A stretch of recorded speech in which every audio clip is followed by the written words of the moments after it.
Aujourd'hui, on va parler de l'ironie. Certains d'entre vous ont sans doute déjà appris que l'ironie est en fait un procédé du comique de mots. Ça c'est correct, mais pour ce cours, pour faire simplifier des choses, on va considérer l'ironie comme étant une entité séparée du comique de mots. Passons maintenant à la définition de base de l'ironie. L'ironie, ça désigne le décalage entre ce à quoi on s'attend et ce qu'on reçoit ou ce qu'on lit en fait. Ensuite, l'ironie, elle a trois formes principales qui sont les suivantes: l'ironie situationnelle, l'ironie cosmique et l'ironie verbale. Dans cette vidéo, je vais expliquer de plus près comment l'ironie a trait au décalage en vous donnant des exemples des trois formes de l'ironie. Avant de continuer, j'aimerais clarifier que l'ironie n'est pas toujours drôle. C'est une figure de style, c'est-à-dire c'est un moyen d'expression qui peut générer non seulement le comique, mais aussi le suspense ou le tragique ou le pathétique. Bref, le procédé de l'ironie peut provoquer le rire, mais pas toujours. Dans ce cours, on parle évidemment de l'ironie qui crée un effet comique. Ensuite, rappelez-vous qu'on s'intéresse à la fonction de l'ironie. On verra que l'ironie a un but didactique, comme d'autres procédés humoristiques tels que le comique de situation et le comique de mots dont on a déjà parlé.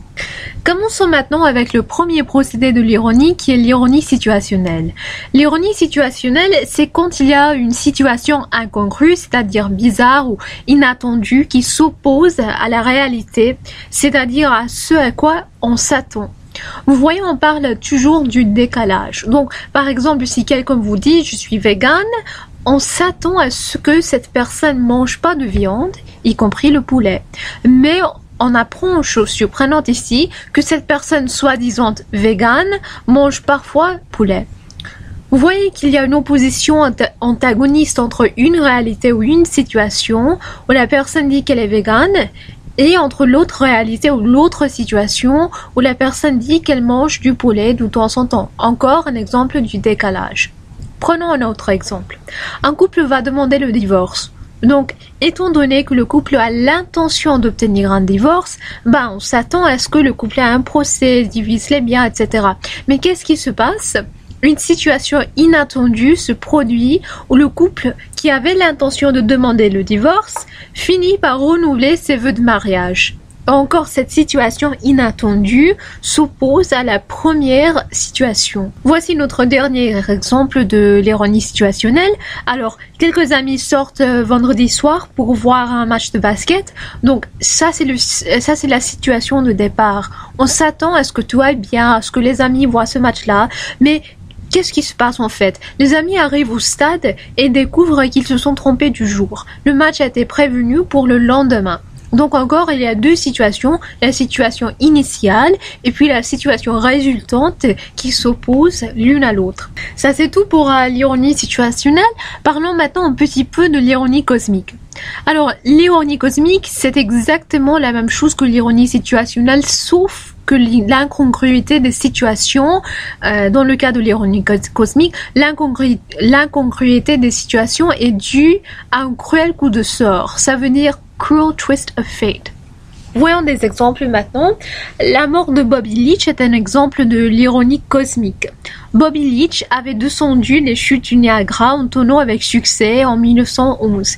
Mais quelques années après avoir survécu à son aventure casse-cou, il est mort après avoir glissé sur une pelure d'orange. Sa mort était une situation inattendue, n'est-ce pas? Et parce qu'ici le sujet est beaucoup plus noir, beaucoup plus grinçant, c'est un exemple de l'ironie cosmique et non pas de l'ironie situationnelle. Alors ici on libère un papillon, on pense que ce petit papillon va voler dans l'air, va vivre sa vie du petit papillon, quoi.